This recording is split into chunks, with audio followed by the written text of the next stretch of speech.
નમસ્કાર દોસ્તો, સુપરફાસ્ટ ગુજરાત સમાચારમાં તમારું સ્વાગત છે। દેશ, દુનિયા અને ગુજરાતના તાજા, મોટા અને સૌથી મહત્ત્વના સમાચાર જાણીએ તે પહેલાં ચેનલમાં નવા હોય તો ચેનલને સબસ્ક્રાઈબ અને લાઈક કરી દેજો।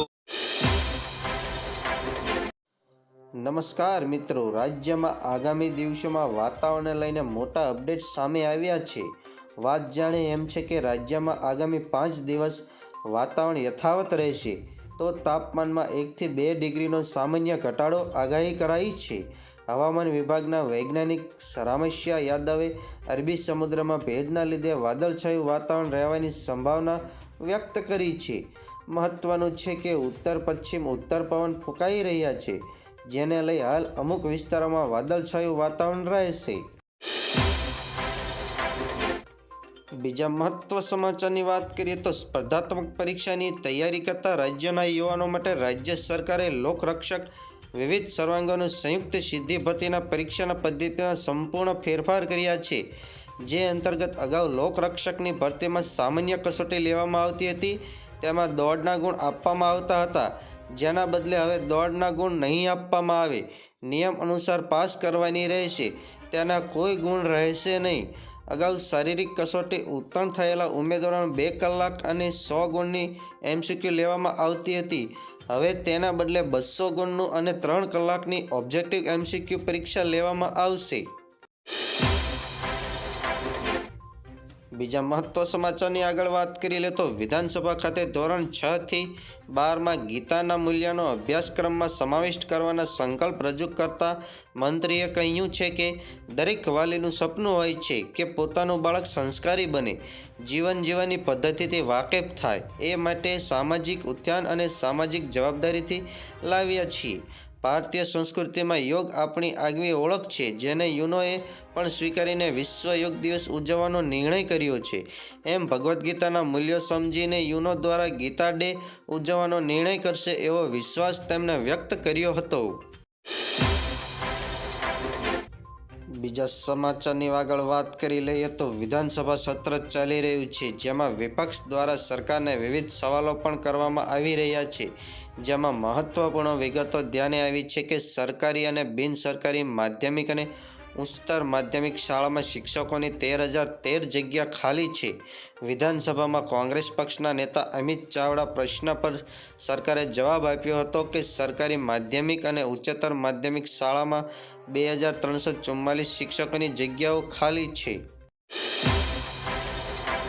તો કેન્દ્ર સરકારે ખેડૂત પાસે જમીનના અપડેટ ખેડૂતો પાસેથી માંગ્યા, જેના લીધે ખોટા ખેડૂતોનો પર્દાફાશ થયો છે। 327 ખેડૂતો એવા મળ્યા છે કે ટેક્સપેયર છે, તેમને મળતી રકમ પર રોક લગાવી દેવામાં આવી છે।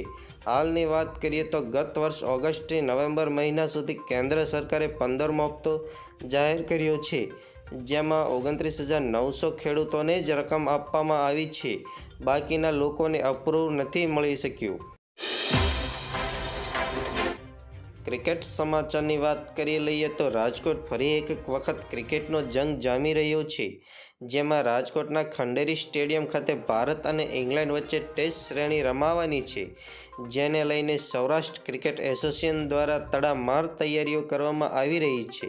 તેમજ 15 ફેબ્રુઆરીથી શરૂ થતી ટેસ્ટ મેચને લઈ ટિકિટનું વેચાણ શરૂ થઈ ગયું છે, જેમાં ટિકિટના દર 500 થી 25,000 નક્કી કરવામાં આવ્યા છે। બીજા સમાચારની વાત કરીએ તો બીઆઈ દ્વારા પેટીએમ પેમેન્ટ બેંક પર પ્રતિબંધ લગાવ્યા બાદ મુશ્કેલીમાં મુકાયેલી પેરેન્ટ કંપની 197 કોમ્યુનિકેશન દ્વારા યુપીઆઈ સેવાઓ પર નિવેદન જારી કરવામાં આવ્યું છે। કંપનીએ કહ્યું છે કે તેની યુપીઆઈ સેવા સામાન્ય રીતે કામ કરવાનું ચાલુ રાખશે, કારણ કે તે અન્ય બેંકો સાથે તેને ચાલુ રાખવા માટે કામ કરી રહી છે। તમને જણાવી દઈએ કે હાલમાં પેટીએમ યુપીઆઈ સેવાઓ પેટીએમ પેમેન્ટ બેંક હેઠળ આવી છે, જેને તાજેતરમાં ભારતીય રિઝર્વ બેંક દ્વારા 29 ફેબ્રુઆરી પછી ગ્રાહકો પાસેથી પૈસા લેવાનું બંધ કરવામાં આવ્યું હતું। ફટાફટ બીજા મહત્વ સમાચારની વાત કરીએ તો વડાપ્રધાન નરેન્દ્ર મોદી 22 ફેબ્રુઆરીના રોજ ગુજરાતની મુલાકાતે આવશે અને વેલીનાથ ધામ મંદિરની પ્રાણ પ્રતિષ્ઠા મહોત્સવમાં હાજરી આપે તેવી શક્યતા છે। ઉત્તર ગુજરાતમાં મહેસાણા જિલ્લાના વિસનગર તાલુકામાં આવેલા વાળીનાથ મંદિરનો પ્રાણ પ્રતિષ્ઠા સમારોહ 16થી 22 ફેબ્રુઆરી દરમિયાન યોજાશે. આ સમારોહમાં વડાપ્રધાનની સાથે કેન્દ્રીય મંત્રી અમિત શાહ અને ગુજરાતના મુખ્યમંત્રી ભૂપેન્દ્ર પટેલ પણ હાજરી આપે તેવી શક્યતા છે. બીજા મહત્વ સમાચારની આગળ વાત કરી લે તો ગુજરાતમાં ધીમે ધીમે શિયાળો વિદાય લઈ રહ્યો છે. દિવસે દિવસે તાપમાનમાં વધારો નોંધાતો જઈ રહ્યો છે. બીજી બાજુ હવામાન વિભાગે ગુજરાતમાં ઠંડી અને ગરમીની મિશ્ર ઋતુ વચ્ચે કમોસમી વરસાદ થવાની આગાહી કરી છે. ગુજરાતના કેટલાક વિસ્તારોમાં આ માવઠું થવાની સંભાવના હવામાન વિભાગે વ્યક્ત કરી છે. એક તરફ છેલ્લા કેટલાક દિવસોથી ઉત્તર ભારત અનેક વિસ્તારોમાં હિમવર્ષા થઈ રહી છે. જમ્મુ કાશ્મીર, લદ્દાખ, કુલ્લુ મનાલી, હિમાચલ પ્રદેશ, ઉત્તરાખંડ સહિતના વિસ્તારોમાં ભારે હિમવર્ષા થઈ રહી છે. બીજી તરફ ગુજરાતમાં શિયાળો ધીમે ધીમે વિદાય લઈ રહ્યો છે. છેલ્લા થોડાક દિવસમાં ગુજરાતના તાપમાનમાં વધારો નોંધાઈ રહ્યો છે. ગુજરાતમાં વહેલી સવારે થોડી ઠંડી અને બપોરે ગરમીનો અનુભવ થઈ રહ્યો છે. આ વચ્ચે હવામાન વિભાગે ગુજરાતના કમોસમી વરસાદની થવાની આગાહી પણ વ્યક્ત કરી છે. બીજા મહત્વ સમાચારની વાત કરીએ તો પેટીએમ બેંક પર પ્રતિબંધના સમાચાર પછી પેટીએમના શેર સતત ઘટી રહ્યા છે. સોમવારે સવારે બજાર ખોલ્યા પછી પેટીએમ શેર લોઅર સર્કિટમાં અથડાયા અને ₹438.50 પર બંધ થયા. માહિતી અનુસાર 3 દિવસ પહેલા પેટીએમના શેરની કિંમત ₹764 હતી, જે હવે લગભગ 50 અઠવાડિયામાં સૌથી નીચી કિંમતે આવી ગયા છે. બીજા મહત્વ સમાચારની આગળ વાત કરી લે તો સતત 5મા દિવસે રાજકોટ પીજીવીસીએલ કચેરી બહાર ઉમેદવારો વિરોધ પ્રદર્શન કરી રહ્યા છે. છેલ્લા 1 વર્ષથી ભરતી ના કરાતા મોટી સંખ્યામાં ઉમેદવારો વિરોધ પ્રદર્શન કરી રહ્યા છે. રાજકોટ શહેરમાં કોંગ્રેસના અગ્રણીઓ પણ ધરણા પ્રદર્શનમાં જોડાયા હતા. કેટલાક ઉમેદવારો અયોધ્યા રામલલ્લાના પોસ્ટર લઈને વિરોધ પ્રદર્શન કરતા જોવા મળી રહ્યા હતા. ફટાફટ બીજા મહત્વ સમાચારની આગળ વાત કરી લે તો તાજેતરમાં રજૂ થયેલા બજેટમાં આંગણવાડી કર્મીઓના પડતર પ્રશ્નોની માગણીઓ અંગે કોઈ નિર્ણય ન લેવાયાના આક્ષેપ સાથે આંગણવાડી સંગઠન દ્વારા બજેટને વખોવવામાં આવ્યું હતું અને વિરોધ પ્રદર્શન કરી બજેટની હોળી કરવાના કાર્યક્રમની જાહેરાત કરવામાં આવી હતી. કેશોદમાં માંગલો રોડ પર આંગણવાડી બહેનોએ વિવિધ પડતર માંગણીઓના ઉકેલ લાવવાની માંગ સાથે કાળા કપડાં પહેરીને બેનર અને સૂત્રોચ્ચાર સાથે રેલી યોજી સરકાર વિરોધ ઉગ્ર સૂત્રોચ્ચાર કર્યા હતા. બીજા સમાચારની વાત કરી લે તો વડાપ્રધાન નરેન્દ્ર મોદી મંગળવારે ગોવાની મુલાકાતે છે.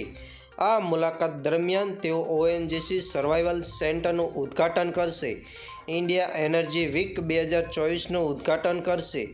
દિવસ પછી તે ડેવલપ ઇન્ડિયા અને ડેવલપ ગોવા 2047 કાર્યક્રમમાં ભાગ લેશે, એમ વડાપ્રધાન કાર્યાલય તરફથી સોમવારે એક રિલીઝમાં જણાવવામાં આવ્યું હતું. વડાપ્રધાન ગોવામાં એક જાહેર કાર્યક્રમમાં 1330 કરોડનું વધુના પ્રોજેક્ટનું ઉદ્ઘાટન અને શિલાન્યાસ કરશે. વડાપ્રધાન વૈશ્વિક તેલ અને ગેસ સીઈઓ અને નિષ્ણાતો સાથે બેઠક પણ કરશે.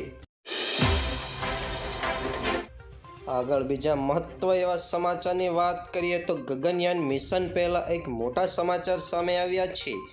વાત જાણે એમ છે કે ગગનયાન મિશન હેઠળ ઇસરો આ વર્ષે ભારતની પ્રથમ મહિલા રોબોટ અવકાશયાત્રી વ્યોમમિત્રને અવકાશમાં મોકલવાનું આયોજન કરી રહ્યું છે. કેન્દ્રીય મંત્રી જીતેન્દ્ર સિંહે આ જાણકારી આપી હતી.